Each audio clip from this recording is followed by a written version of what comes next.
कैसे आप सब। स्वागत है आपका आपके अपने YouTube चैनल स्टडी विद आशु में। सो स्टूडेंट्स, इस वाली वीडियो में हम बात करने वाले हैं मेटामॉर्फोसिस के बारे में। ओके, सो हम हिंदी और इंग्लिश दोनों लैंग्वेज में हम बात करने वाले हैं। ठीक है, सो शुरू करते हैं। So the hormonal reactivation of development phenomena that gives the animal a new form is metamorphosis. Okay, so जैसे कि हम बात करते हैं, जैसे कि एम्फीबिया हो गया। एम्फीबिया में क्या होता है? एम्फीबिया में क्या होता है, जैसे कि फर्टिलाइजेशन के बाद में यहाँ पे वो एक से है वो लार्वा अवस्था होती है, इनडायरेक्ट डेवलपमेंट होता है। लार्वा से है वो एडल्ट फॉर्मेशन जब होता है। सो वहाँ पे है वो हमने बात की कि न्यू फॉर्म है वो देखा जाता है, न्यू फॉर्मेशन होता है। जैसे कि लार्वा होता है, उसमें उसके बाद में जो एडल्ट है वो चेंजेस, जो न्यू चेंजेस आते हैं। जैसे कि लार्वा में गिल्स होते हैं, एडल्ट में गिल नहीं होता है, वहाँ पे एब्सेंट होता है। और भी बहुत सारे, जैसे लार्वल स्टेज में है वो टेल होती है एम्फीबिया के लार्वा में। लेकिन जैसे कि बहुत सारे है वो एम्फीबिया में, जो टेरिस्टेरियल एम्फीबिया है मोस्टली उनमें टेल्स नहीं होती है। हम फ्रॉग देख लेते हैं, फ्रॉग में टेल्स नहीं होते। तो वो जो न्यू चेंजेस जो होते हैं ड्यूरिंग ये डेवलपमेंट में, सो उसको बोलते हैं हम metamorphosis. Okay, and animal including human which young are essentially smaller and less sexually mature version of the adult are referred to as direct developer. Okay, so humans हम जैसे कि हम ह्यूमन की बात की हमने। सो ह्यूमन में क्या होता है, हम सीधे ही है वो न्यू बॉर्न, जो न्यू नेटल है वो बॉर्न होते हैं, पैदा होते हैं जो।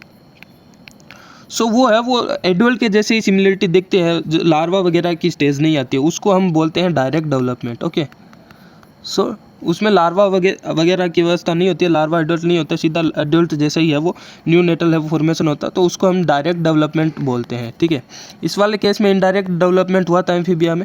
ओके, सो इनडायरेक्ट डेवलपमेंट में हमें बहुत सारे है वो चेंजेस देखने को मिलते हैं डेवलपमेंटल स्टेज में। Okay, and most animal species however are indirect developer whose life cycle includes a larval stage with characteristics very different from those of the adult organism, which emerges only after a period of metamorphosis. Okay, so इसके बारे में हमने बात की, जो कि larva वगैरह जिसमें इनडायरेक्ट डेवलपमेंट होता है, उसमें लार्वा और एडल्ट दोनों में है वो बहुत सारी डिसिमिलरिटी है वो दिखाई देती है, दोनों में है वो दोनों डिफरेंट होते हैं totally. And metamorphosis is both a developmental and an ecological transition. Okay, so इससे है वो जैसे कि इनडायरेक्ट डेवलपमेंट में जब भी हम बात करते हैं तो वहाँ पे इवोल्यूशनरी हमें सिग्निफिकेंस बहुत ही देखने को मिलता है। जैसे कि हमने इसमें भी लार्वल स्टेज में देखा। सो हम लार्वल स्टेज से इवोल्यूशनरी है वो सिग्निफिकेंस बहुत ही मिलता है हमें। जैसे कि वहाँ पे है वो टेल का देखने को मिलता है, लार्वा में, एडल्ट में नहीं मिलता है। ओके, एंड बहुत सारे है वो प्रिमिटिव एनिमल्स के जो लार्वल स्टेज है, हमारे जो हायर वर्टिब्रेट्स के है वो एनिमल्स है वो सिमिलरिटी भी है वो दर्शाते हैं। ओके, सो उससे वो इवोल्यूशनरी है वो सिग्निफिकेंस बहुत होता है। And very often larval form are specialized for some function, okay, such as growth or dispersal, whereas the adult is specialized for reproduction. Okay, and after metamorphosis the adult insect spend only a day or so as a fully developed winged moth and must make quite quickly before they die. Okay, सो वहाँ पे है वो जैसे कि indirect टल जिसमें development होता है, उसमें है वो जैसे ही है वो लार्वा से एडल्ट है वो बनते हैं, वहाँ पे विंग्ड वगैरह है वो जल्दी शो हो जाती है उसमें एडल्ट होते ही। और वहाँ पे है वो मेटिंग है वो अर्ली स्टेज में ही है, एडल्ट फॉर्मेशन होने के वो अर्ली स्टेज में ही है वो मेटिंग की प्रोसेस भी होती है, बिकॉज उनमें है वो मरने का खतरा है वो बहुत ही ज़्यादा रहता है। तो वो जल्दी रिप्रोडक्शन है वो करना चाहेंगे और आगे है वो प्रोजेनी है वो बढ़ाना चाहेंगे, इसलिए। Okay, so adult moth never eat, okay, and in fact have no mouth part during this brief reproductive phase of the life cycle. Okay, so वो ज़्यादा खाते भी नहीं है, एडल्ट मौत की बात कर रहे हैं हम, एंड किसी में माउथ पार्ट भी नहीं होता है। So metamorphosis is initiated by specific hormone that reactivate developmental process throughout the entire organism. Okay, so हमने हार्मोन की बात कर रहे हैं, एक स्पेसिफिक हार्मोन इसमें पार्टिसिपेट लेगा and changing it metamorphologically, physiologically and behaviourally to prepare itself for a new mode of existence. Okay, so hormone आगे हम देखेंगे कि कौन सा हार्मोन भी है इसमें पार्टिसिपेट लेते हैं मेटामॉर्फोसिस में। Okay, so ecologically Metamorphosis is associated with changes of habitat, food and behaviour. Okay, so habitat, food and behaviour आगे हम इवोल्यूशनरी सिग्निफिकेंस भी है वो पता चलता है हमें। अब हम बात करेंगे एम्फीबिया, स्पेसिफिकली एम्फीबिया में मेटामॉर्फोसिस की बात करेंगे। Okay, so amphibian metamorphosis. Okay, so specifically इसके बारे में हम बात करने वाले हैं।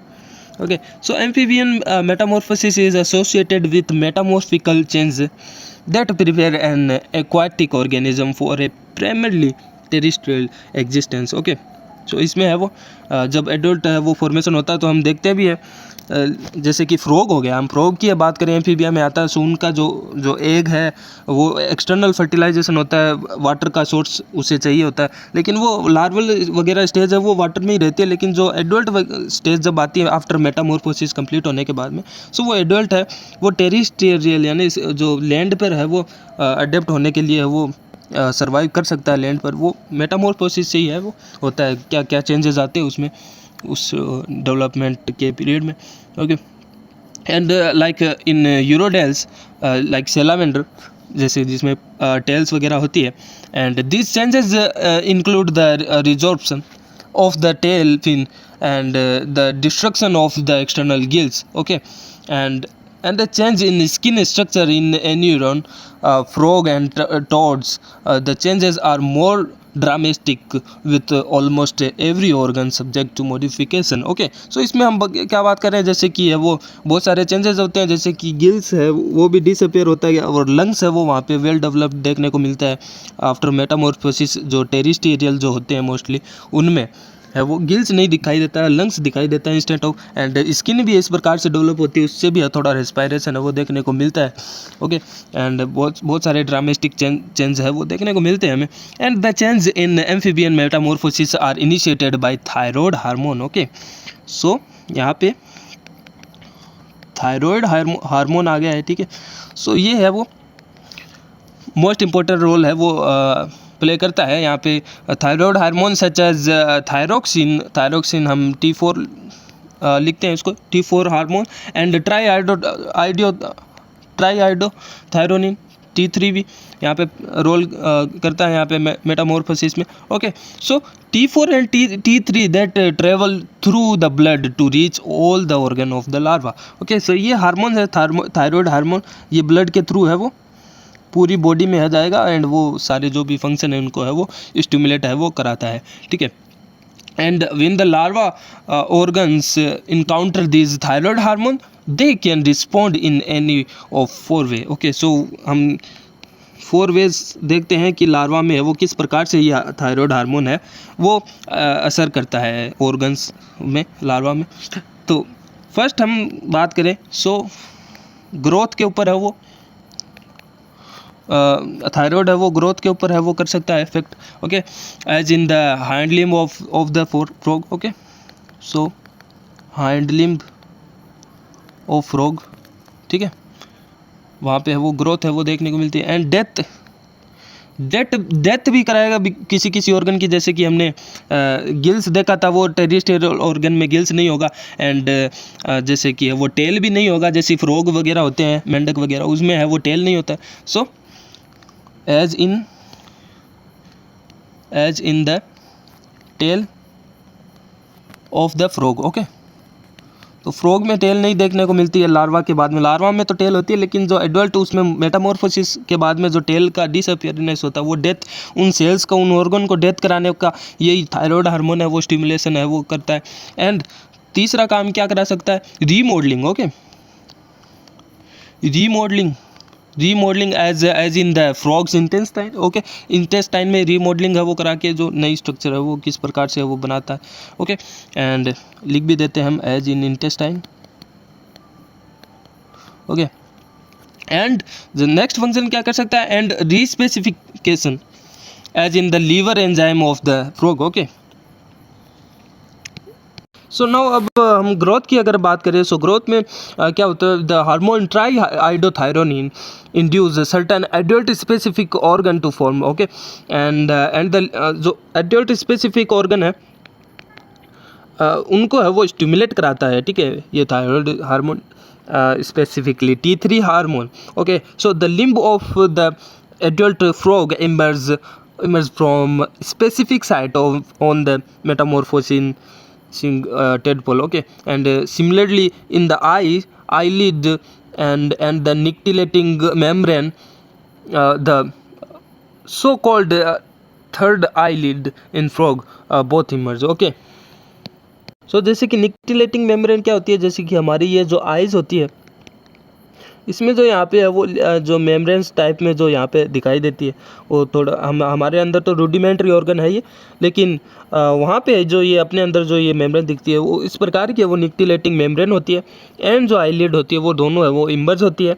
इमर्ज होने का ये भी फंक्शन है, वो थायराइड अपना हार्मोन का ही है, वो ग्रोथ काइंड ऑफ ग्रोथ ही है ये, ओके। सो इन दोनों का इमर्ज है वो होता है मेटामॉर्फोसिस के during, okay. And more over जो T3 induce the proliferation and differentiation of new neuron, okay।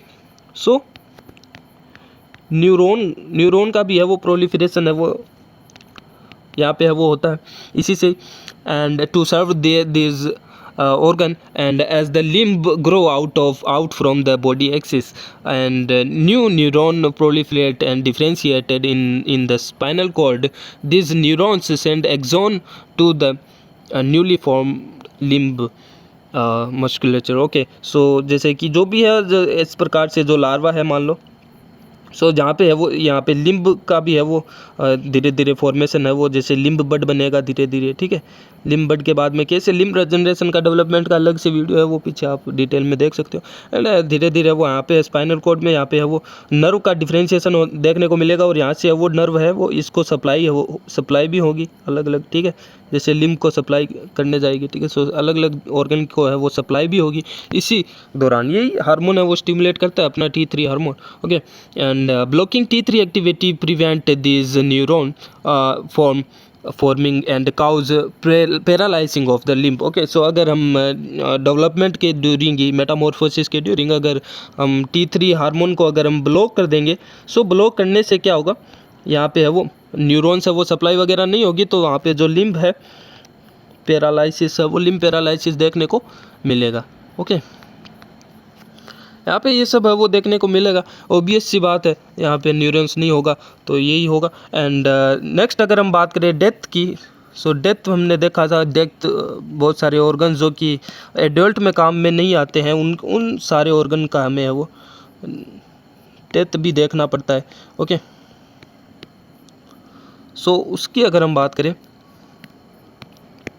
So death की अगर हम बात करें, so the hormone T3 also induce certain larval specific structure to die, okay। so the T3 cause the degeneration of the pedal like tail and oxygen producing gills that were important for okay।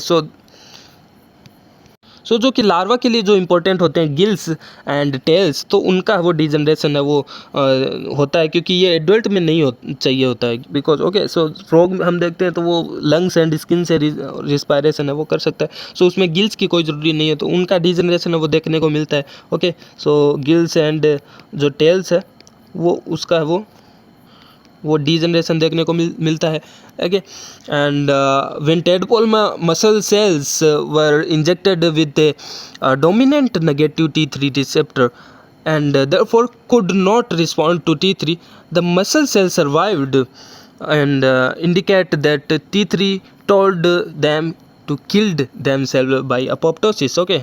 अब यहाँ पे हमने क्या किया कि हम क्या बोल रहे हैं कि जो डोमिनेंट नेगेटिव T3 रिसेप्टर की हम बात कर रहे हैं, T3 रिसेप्टर डोमिनेंट नेगेटिव बात करें, मतलब T3 रिसेप्टर ही ख़राब होगा अपना, तो वो T3 रिसेप्टर ख़राब होगा तो वो T3 को एक्सेप्ट नहीं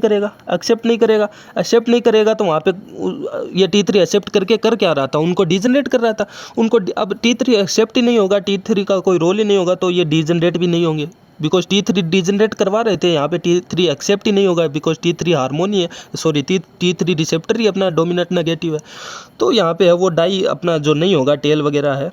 okay, so tail no degenerate, okay, degenerate. ये कुछ केस, एक्सपेरिमेंटल केस है, वो CSIR में पूछ लिए जाते हैं। ओके, सो हम अपने जो रिसेप्टर है उसको डोमिनेंट नेगेटिव ले रहे हैं, और ये नेगेटिव डोमिनेंट नेगेटिव हम ले रहे हैं, तो उसके कारण है वो T3 का रोल हमें देखने को नहीं मिलेगा, और T3 का रोल जो कि डिजनरेशन में था वो नहीं होगा अब उनका, ठीक है। अपोप्टोसिस नहीं होगा, कुल मिला के अपोप्टोसिस से ही है वो डिजनरेट करते हैं, अपोप्टोसिस नहीं होगा, no apoptosis. Okay, so this was confirm by the demonstration that the death of the tadpole muscle cell is prevented by blocking the activity of the apoptosis inducing enzyme caspase 9। Okay, so जो apoptosis induce जो कराता है कास्पेज 9, वो उसका activation नहीं होगा, ठीक है। सो उसकी एक्टिविटी को ब्लॉक किया जा रहा है इनडायरेक्टली, हम बोलें जो कास्पेज जो अपना 9 है, जो कि प्रो अपोप्टोटिक फैक्टर है, उसको रोका जा रहा है, ठीक है। इस वाली कंडीशन में यहाँ पे ये हो रहा है, तो यहाँ पे क्या होगा, नो अपोप्टोसिस नहीं होगा, ठीक है। अपोप्टोसिस नहीं होगा तो वो टेल वगैरह है वो डाई नहीं होगी। ओके, सो इतनी सी बात है।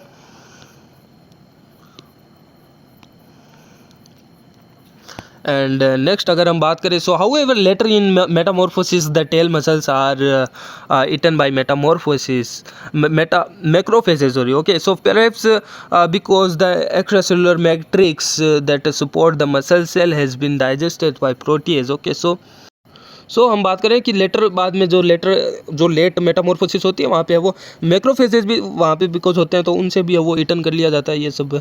एंड अगर अर्ली डेवलपमेंट में अगर ऐसा होता है, तो बाद में है वो हमने बात की कि रीमॉडलिंग की अगर हम बात करें, सो रीमॉडलिंग की अगर हम बात करें, in remodelling during metamorphosis among frog and toads certain larva structure are remodel for adult needs. Okay, so हमने जैसे कि इंटेस्टाइन की बात की, so the larva intestine with it numerous coil for digesting plant material is converted into a shorter intestine for a carnivorous diet। Okay, so पहले तो वो है वो बहुत सारी है वो कोल्ड यहाँ पे है वो देखी जाती थी जो इसकी इंटेस्टाइन, बिकॉज वो प्लांट जो मटेरियल को डाइजेस्ट करने के लिए अडेप्ट थी इन लार्वल स्टेज, लेकिन जो एडल्ट में है वो कार्निवोरस होते हैं मोस्टली, सो उसके लिए अडेप्टेशन के लिए थोड़ी है वो रीमॉडलिंग उसमें होती है, एंड रिलेटिवली शॉर्ट है वो देखी जाती है इन एडल्ट में। यहाँ पे अगर हम बात करें इंटेस्टाइन की, okay, so because carnivorous diet के लिए इतनी कॉइल्ड वगैरह नहीं चाहिए। हम जैसे कि गाइस वगैरह में, काऊ वगैरह में देखते हैं, तो वो प्लांट मटेरियल के लिए आप स्टोमच उसका देख सकते हो कितना लार्ज होता है, 4 चैम्बर उसमें स्टोमच होता है। and then the new cell of the adult intestine are derived from functioning cell of the larval intestine। Okay, and instead of there being a subpopulation of stem cells that gives rise to the adult intestine। Okay, and उन्हीं cell से जो पहले वाली intestine cell से उन्हीं cell से वो derive होते हैं। Okay, and as the extra cellular matrix of the old intestine dissolve most of the intestinal epithelial cells die. Okay, so वो जो पहले वाली जो लार्वल इंटेस्टाइनल की जो एक्स्ट्रा सेलुलर मैट्रिक्स है वो डिजोल्व हो जाती है वहीं पे, या फिर है वो मोस्ट ऑफ द उसकी जो एपिथेलियल भी थी जो, बिकॉज लार्वा था अपना। ओके, सो उसमें भी जो इंटेस्टाइन थी उसकी जो एपिथेलियल भी तो होती है जो लेयर्स। ओके, सो इंटेस्टाइन की जो एपिथेलियल लेयर होती है वो उनकी सेल्स है वो मोस्टली वो डाई हो जाती है, उनका अपोप्टोसिस वगैरह हो जाता है। So those that survive appear to dedifferentiate and become intestinal stem cells, and जो कि है वो जैसे कि हमने बनाया ये लार्वा मान लो, एंड जिस भी लार्वा जो पुरानी जो इंटेस्टाइन थी मोस्टली एपिथेलियल हमने बात की अपोप्टोसिस हो जाता है, डाई हो जाता है, लेकिन जो भी इंटेस्टाइनल की जो सेल्स अपीयर रहती है, जो बच जाती है, वो सेल्स है वो डिफ्रेंशिएटेड रहती है इस वाले, बिकॉज पहले जो पुरानी इंटेस्टाइनल सेल्स की है वो डिफ्रेंशिएटेड सेल थी, उन्होंने अपना फेट ले लिया था पुरानी इंटेस्टाइन बनाने का, लेकिन वो है वो ड्यूरिंग मेटामॉर्फोसिस वापस है वो अनडिफ्रेंशिएटेड होती है। ठीक है, सारी की सारी है वो अनडिफ्रेंशिएटेड हो जाती है, अनडिफ्रेंशिएटेड हो जाती है, एंड जो वापस है वो दूसरा फेट गेन करने की कैपेसिटी है वो रखती है। ओके, सो बाद में वो डी डिफ्रेंशिएटेड होती है, वो वाला फिनोमेना है वो देखा जाता है, जैसा कि रीजनरेशन में भी होता है। ओके, सो यहाँ पे डी डिफ्रेंशिएशन वाला प्रोसेस हम बोल सकते हैं वो होता है यहाँ पे। ओके, डी डिफ्रेंशिएशन भी है वो देखने को मिलता है। जो बची हुई सेल्स जो अपीयर रहती है मोस्टली तो डाई हो जाती है एपिथेलियल सेल, जो बचती है वो डी डिफ्रेंशिएटेड है वापस से है वो अनडिफ्रेंशिएटेड होती है एंड इंटेस्टाइनल स्टेम सेल बना लेती है। ओके, इंटेस्टाइनल स्टेम सेल बना लेती है और इंटेस्टाइनल स्टेम सेल से वो वापस से रीमॉडल होके जो न्यू एडल्ट है वो इंटेस्टाइन का फॉर्मेशन है वो कर लेती है। ओके, नाउ अगर हम बात करें थोड़ा और detail hormonal control of amphibian metamorphosis. Okay, so उसके बारे में अगर हम बात करें, so the control of metamorphosis is by thyroid hormone, ये हमें पता है। And when the thyroid rudiment of early tadpole are removed or destroyed. Okay, so thyroid hormone को अगर डिस्ट्रॉय कर दिया जाए या फिर हटा दिया जाए, सो फिर होगा क्या, so the larva never metamorphosed and but instant grew into giant tadpole. Okay, so यहाँ पे होगा क्या, सो इसको रोक दिया है यहाँ पे, अब नो मेटामॉर्फोसिस होगी नहीं।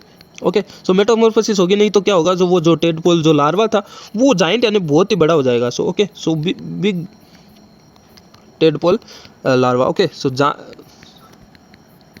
जाइंट फिनोमेना, इसको मतलब जो लार्ज हो जाएगा एकदम ही। मेटामॉर्फोसिस एडल्ट में वो डिफरेंशिएशन होगा नहीं उसका। Okay, and subsequent study shown that the sequential step of anuran metamorphosis are regulated by increasing amount of thyroid hormone. Okay, and some event such as the development of limb and occur early when the concentration of thyroid hormone is low, and other events such as the resorption of the tail and remodeling of intestine occur later and after the hormone reach higher concentration. So early जो larval stage में होता क्या है, जो concentration of thyroid hormone है वो जब लो रहता है शुरुआती में ही, डेवलपमेंट के शुरुआती में जो लो कंसंट्रेशन रहता है तब है वो स्टार्ट होता है लिम्ब डेवलपमेंट। ओके, सो लिम्ब डेवलपमेंट है वो शुरू में स्टार्ट हो जाता है जब है वो शुरू में इसकी कंसंट्रेशन लो रहती है थायराइड हार्मोन की। एंड जो जैसे जैसे डेवलपमेंट होता है वो लेटर है वो उसका कंसंट्रेशन है इसका थायराइड हार्मोन का जब हाई हो जाता है तब है ये जो रिजॉर्प्शन ऑफ टेल यानी टेल का रीजनरेशन यानी हटना या फिर डिसअपियर होना। Okay, so tail resorption and intestine remodulation वगैरह का जो हमने मेटामॉर्फोसिस इवेंट देखा था वो है वो आफ्टर है वो होता है after high concentration of thyroid hormone. Okay, and these observation give rise to a threshold model and when the different event of metamorphosis are triggered by different concentration of thyroid hormone. Okay, so thyroid hormone की concentration पे depend करता है कौन सा event कब stimulate होगा।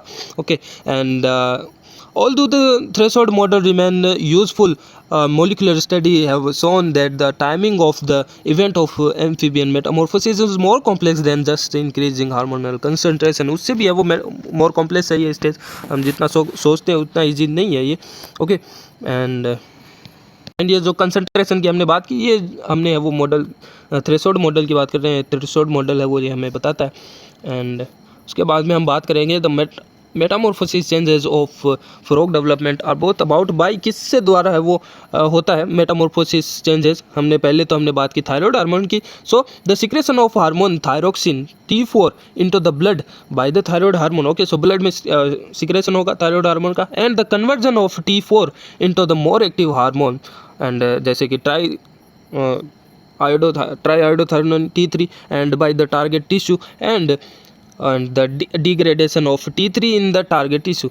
Okay, and ये सब है वो फंक्शन वो होते रहते हैं मेटामॉर्फोसिस के ड्यूरिंग। एंड और अगर हम बात करें so once inside the cell T3 bind to the nuclear thyroid hormone receptor TR यानी thyroid receptor nuclear receptor because उसमें होता है स्टीरॉयड टाइप में होता है अगर तो so which much higher affinity than does T4 and cause this transcription factor to become transcriptional activator to gene expression. Okay, so जो न्यूक्लियर जो रिसेप्टर जो होते हैं उसकी जो खासियत क्या होती है, जो ये है वो सरफेस के ऊपर नहीं रहते हैं। जैसे कि कोई सरफेस रिसेप्टर होता है सेल सरफेस रिसेप्टर, ये सेल सरफेस रिसेप्टर नहीं होता है, जबकि ये है वो सेल के अंदर ही रहते हैं, एंड वो न्यूक्लियस के अंदर भी हो सकते हैं या फिर साइटोप्लाज्म के अंदर भी रह सकते हैं। मान लो ये न्यूक्लियस के अंदर ही है और यहाँ पे इसका है वो डीएनए पड़ा है मान लो, जिसका एक्टिवेशन कराना है, ठीक है, कोई भी जीन मान लो, ओके, कोई भी अपोप्टोसिस जीन है मान लो कोई भी, ठीक है। सो यहाँ पे है वो मान लो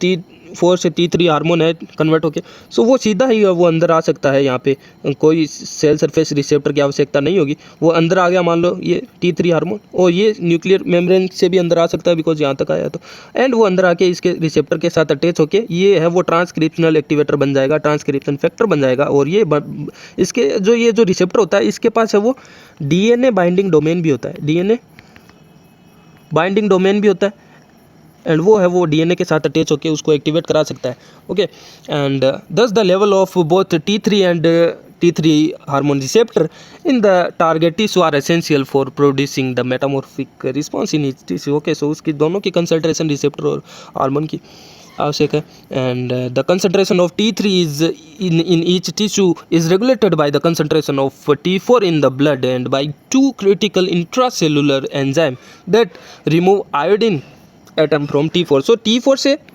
T3, ये जो T3 जो एक्टिवेट करा रहा है अपना T3 रिसेप्टर को, एंड बहुत सारे टिश्यू में T3 ही एक्टिवेट कराएगा T3 रिसेप्टर को, तभी है वो फंक्शन होगा। सो ये T3 बनना भी बहुत ज़्यादा इंपॉर्टेंट है। और ये T3 है वो कैसे बनेगा, जो T4 में से एक फॉस्फेट है जो एक आयोडीन रिमूव करेंगे तभी तो ये T3 बनेगा, ओके। सो टेट्रा थायरोक्सिन, वो थायरोक्सिन होता है T4, उसमें से एक आयोडीन रिमूव कर देंगे तो वो T3 बन जाएगा। सो उसके लिए जो इंट्रासेलुलर यानी सेल के अंदर ही एंजाइम होते हैं जो कि इसको रिमूव करा के T3 में कन्वर्ट करवाते हैं, एंड ओके, सो वो भी इम्पोर्टेंट होते हैं, ओके। सो वो दो हमने एंजाइम की बात करी। सो वो दो एंजाइम है वो होते कौन कौन से हैं जो कि वो T4 से T3 बनवाते हैं। सो उसमें से है वो पहला है अपने पास टाइप 2 डीआयोडीनेज, ओके, डीआयोडीनेज, ओके।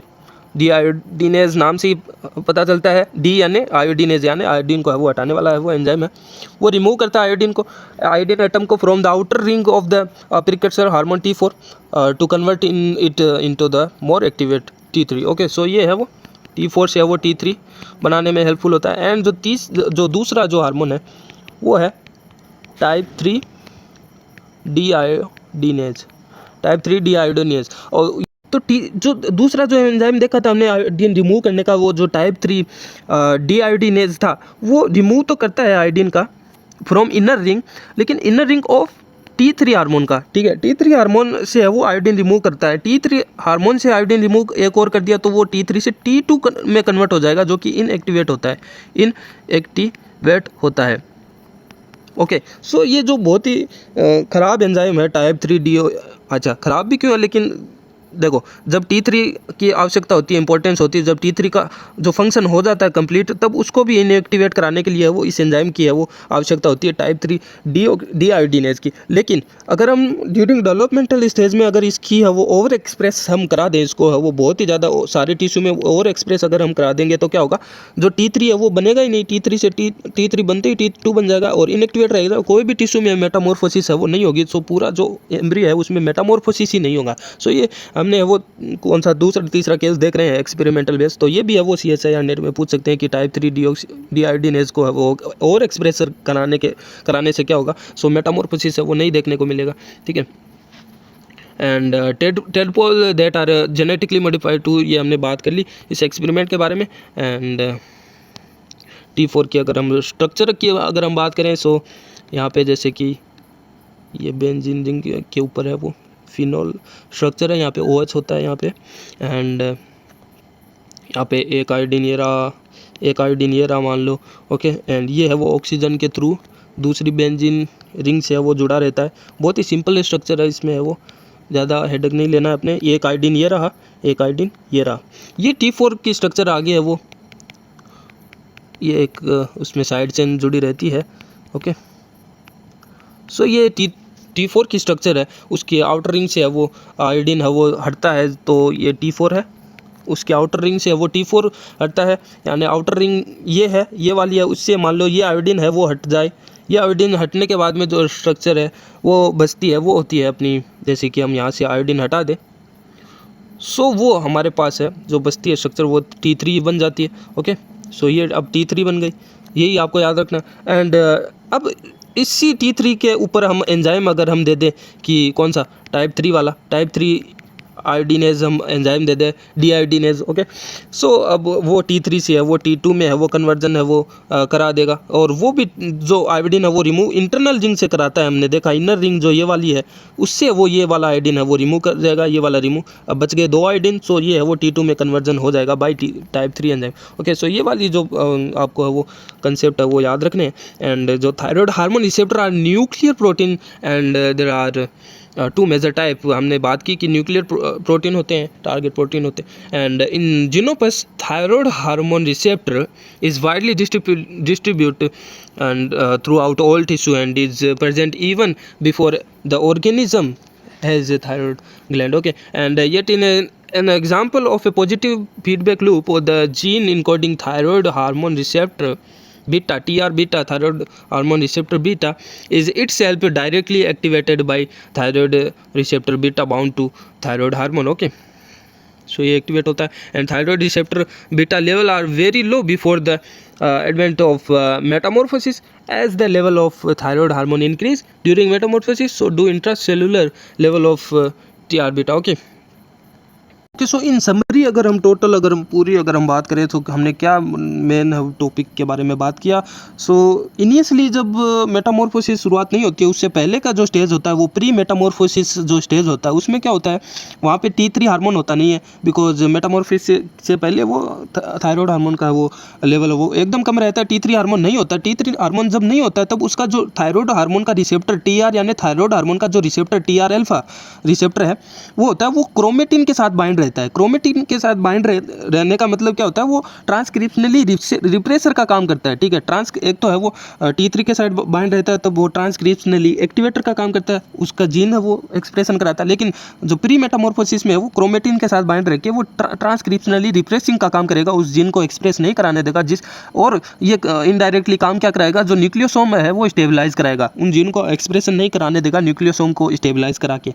लेकिन लेटर ऑन जब मेटामॉर्फोसिस जब स्टार्ट होती है, थायराइड हार्मोन का जो सिक्रेशन होता है ब्लड में वो थोड़ा बढ़ता है, उसी के साथ में वो थायराइड हार्मोन है वो उसके रिसेप्टर के साथ में वो जुड़ता है।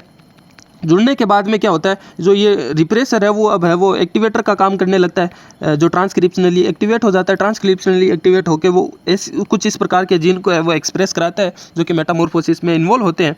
ओके, एंड साथ ही साथ जो न्यूक्लियोसोम है उसको डिसअपियर करवाते हैं, जो स्टेबलाइजेशन को डिसअपियर करवा के ही वो जीन का एक्सप्रेशन करवाते हैं, बिकॉज न्यूक्लियोसोम पैकिंग करवाता है जीन की, ये पैकिंग खुलवा के उसका जीन का एक्सप्रेशन करवाता है मेटामॉर्फोसिस के जो भी एक्सप्रेशन होता है। एंड उसके बाद में वो आफ्टर कंप्लीट मेटामॉर्फोसिस जो फंक्शन होने के बाद में है वो फीडबैक इनहिबिशन भी होता है, फीडबैक इनहिबिशन होता है, जिससे वो थायराइड हार्मोन का जो कंसंट्रेशन है वापस से है वो बढ़ के वो वापस से लो हो जाता है। ठीक है, वो पहले भी लो ही था।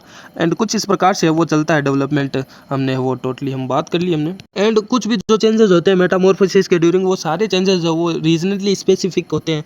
ओके, एंड एक जो एक्सपेरिमेंट की है वो कुछ लाइन में आपको बता देता हूँ कि जो टेल की जो टिप होती है वो, so tail tip regress even when transplant into the trunk. Okay, तो उसको वो ट्रंक में अगर हम ट्रांसप्लांट करा दे तो वो उस ट्रांसप्लांट कराने के बाद में भी टेल की टिप वो रिग्रेस है वो होती है, अगर उसको ट्रांसप्लांट ट्रंक में करा देते हैं तो भी। एंड दूसरा एक्सपेरिमेंट की अगर हम बात करें कि जो आई कप्स है remain intact even when transplanted into the regressive tail. Okay, regressing tail में अगर ट्रांसफर होने के बाद में भी है वो आई कप है वो इंटैक्ट रहते हैं, रिमेन इंटैक्ट होते हैं। ठीक है, सो इतना ही था इस वाली वीडियो में। हमने ऑलमोस्ट ऑल हमने बात कर ली मेटामॉर्फोसिस के बारे में। एंड इनसे ही है वो CSIR में है वो क्वेश्चन आता है मोस्टली। एंड हमने वो पूरी स्ट्रक्चर भी हमने बात की किस प्रकार से वो स्ट्रक्चर होती है। एंड ये है T2 की स्ट्रक्चर, यहाँ पे ये T3 की स्ट्रक्चर हो जाएगी, ये T4 की स्ट्रक्चर। कुछ इस प्रकार से आप याद रख सकते हो कि कौन सा एंजाइम है। टाइप 2 है वो आउटर रिंग से है वो आयोडीन हटाता है, टाइप 3 है वो इनर, जो उसका फंक्शन क्या होता है T4 से T3 बनाने का, T3 से T2 बनाने का। एंड वो सारे आपको वो समरी में आपको याद रखने हैं जिनसे वो आता है। ठीक है, तो ऑलमोस्ट सभी के बारे में हमने बात कर ली मेटामॉर्फोसिस में जो कि वर्टिब्रेट में जो ये आते हैं। ओके, सो इतना ही था इस वाली वीडियो में। वीडियो अच्छी लगी तो आप वीडियो को लाइक कर सकते हो एंड चैनल को सब्सक्राइब भी कर सकते हो। और चैनल पर सब्सक्राइब ना करो तो उस पे प्लेलिस्ट बनी हुई है डेवलपमेंटल बायोलॉजी की, वो जाके आप देख लो, सारा डेवलपमेंटल बायोलॉजी ऑलमोस्ट है वो मिल जाएगा आपको। ओके, सो वो आप इंजॉय कर सकते हो वीडियो को देखकर। Okay, bye bye.